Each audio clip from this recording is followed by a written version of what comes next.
This is episode 163 of Zen and the Art of Real Estate Investing with my guest, Grant Francke. Grant is the author of The Unlikely Investor, and that comes from his story from high school education to railroad job to now managing all of his properties, an 8 million plus portfolio.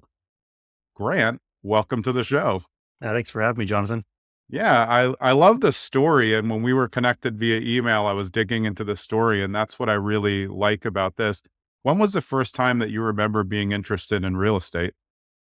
So my dad had a duplex when I was younger. He kind of self-managed and was the stressed out old landlord. So that Like was my many first, across the yeah, country. like many. That was my first introduction to it. Then once I was at the railroad and I started having my kids, I was like, I got to find something to get me away from that railroad job. It's a very time demanding job. Yeah. So I started looking around and got on the Rich Dad Poor Dad book and then found Bigger Pockets, and then it was all downhill from there. If you when you think back now, though, at your dad being like a typical tired landlord, was there anything that you saw in at the time where you thought maybe this might be interesting to you, whereas it was like a time suck for him? Like I again, like most landlords. I would say probably no, because Yeah. he didn't love it, right? So when I did get the bug and I started, I was like, I love this. I see the path of it, and I saw what my dad went through. I'm like, I'm not going to do it that way. He did a great job, but I don't think he loved what he did. So I took those lessons from him. I'm like, let's do this differently. Let's build some systems, some processes, make things work a little bit more better for me. Yeah. And I mean, obviously, this podcast is about the mindful approach. And I think you can take what your dad's experiences was, and now with all the knowledge that you have, this is really what happens to a lot of people right along the way. They get a property because either they're gifted it or it comes up. It sounds like a good idea, but landlording is not the jam for a lot of people. No, it's not. And they house hacked, back in the 80s, like before it was a thing. So he had a Yeah. duplex, lived in one side, rented out the other, and then they moved out and they kept it as a rental. But, once I started talking to my dad, once I started learning about house hacking, he's like, I've been doing that for 4 years. This isn't a new process. Yeah. Yeah. It's funny that all of the new terminologies and that have created, my dad was doing all of these things well before. He just called it real estate. Yeah. Yep. It was just like, how can I make the most money? That was all was concerned with. And same for your dad. It's like, well, it just makes sense. I'll buy something, rent the other side, pay down that part, and then keep it because it makes sense. Yep. Well, so when you first got into landlording, you already knew that you didn't want it to be a grind like it was. What things in the beginning, even before you got your first property, were you trying to set up either with your mindset or properties wise that would not let you fall into that same thing? Yeah. The big thing for me was like why I did it. So I talk in my book too about like, what's your why? My why was crystal clear. I wanted out of that railroad job more than anything so I could spend more time with my wife and kids. So anytime things got tough or difficult, I could look back at my why and know this is why I'm doing it. And then once I had that why, I was able to build systems and processes around that to help make that a little easier process for me as I was scaling and as I wanted to grow. Because I also started with the end in mind. Like I knew what I wanted it to look like, what I wanted it to be. So it was easier for me when I was building the company to say, well, this is what I want it to look like in 5 years and 10 years. So let's start now. It makes it easier if you do it right away. Then you become that tired landlord. You're stressed out. You're trying to dig yourself out of a hole. Let's talk about a little bit of this kind of local building relationships, because that's one of the things that you're really good at.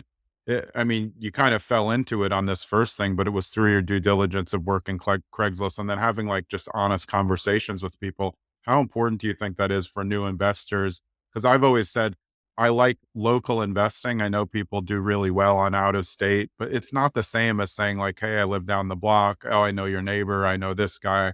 Or we both, you have a railroad background. That's going to make a sale right there. How important has Yeah. that been for your growth? I mean, it's so important. So real estate, when you get into it, you're like, oh, it's about this building and about this cash flow. It's all a relationship. It's all a relationship business. It's the most important part of it. So the better you are at building relationships, being authentic, don't be fake. You got to be authentic, be the real you. And you're going to go far with the relationship building. That's happened for us down the road. Vast majority of our properties come from off-market deals, just through relationship building. So it's the most important thing. Yeah, been trying to tell the people who are trying to start too quickly, the ones that we were talking about before.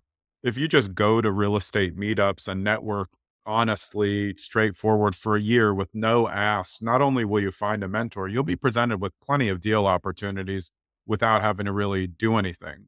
Do you Yeah, agree with that? absolutely. Yeah. And you don't need to fake it. I mean, I've met a few real estate investors that aren't nice, but Yeah, most guys are just, I they agree. want to help you. They see where you were. They're like, oh, this is where I was 10 years ago. So I'll absolutely help you out.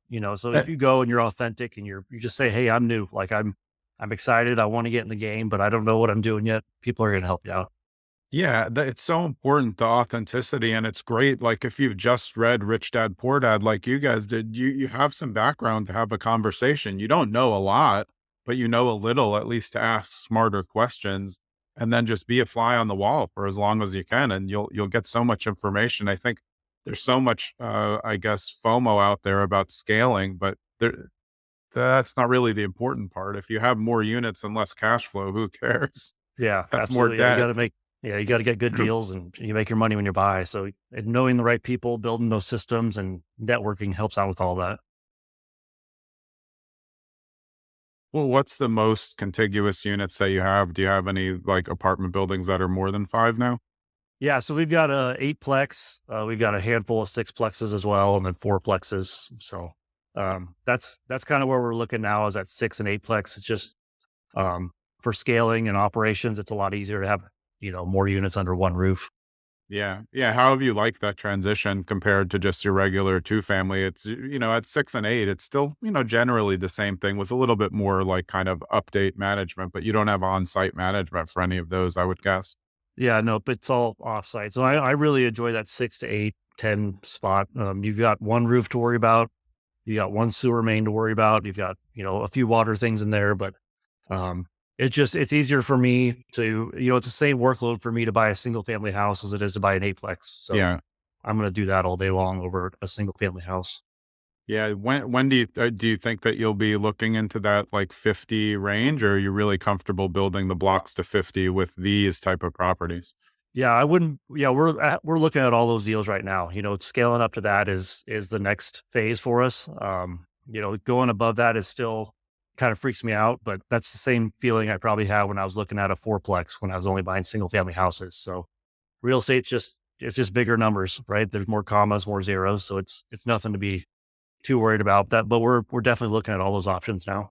Yeah, and I think now you figured out as you went from, 2 to 4 and now to 6 or 8, going from 8 to, 25, 40, it's a little bit bigger, but you will probably have systems in place that can withstand how to manage that.